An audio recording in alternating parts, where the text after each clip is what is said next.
What may come as a big relief for America and many other countries in Europe and elsewhere is that India has confirmed that it will supply paracetamol and hydroxychloroquine to countries on case-by-case basis.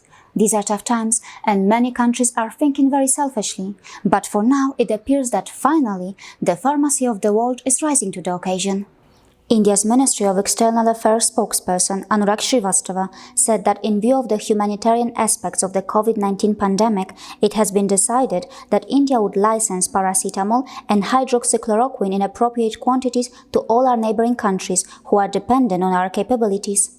He added, "We will also be supplying these essential drugs to some nations who have been particularly badly affected by the pandemic. We would, therefore, discourage any speculation in this regard or any attempts to politicize the matter." For now, India confirms that it has an adequate supply for its own usage, but in the current situation, it is difficult to predict anything accurately. It should also be pointed out that with more than 500,000 foreign patients seeking treatment annually, India is an important medical tourism destination.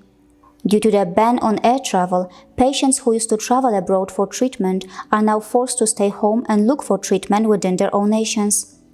This also means that Americans will be forced to look for treatment in their own hospitals, which are already so overburdened.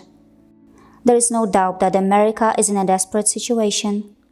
Nearly 80% of US workers live paycheck to paycheck in order to make ends meet.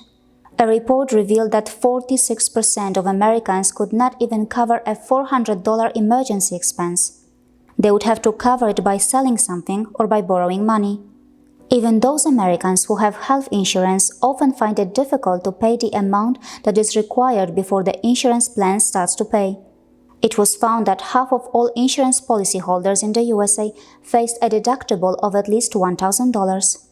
An amount of $1,000 is already too much for many Americans to have in their bank savings.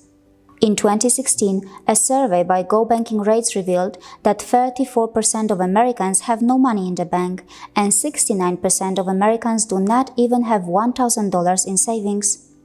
Today, despite all its superpower claims, the world is seeing America struggle. What are the lessons that America can learn from what it is experiencing today?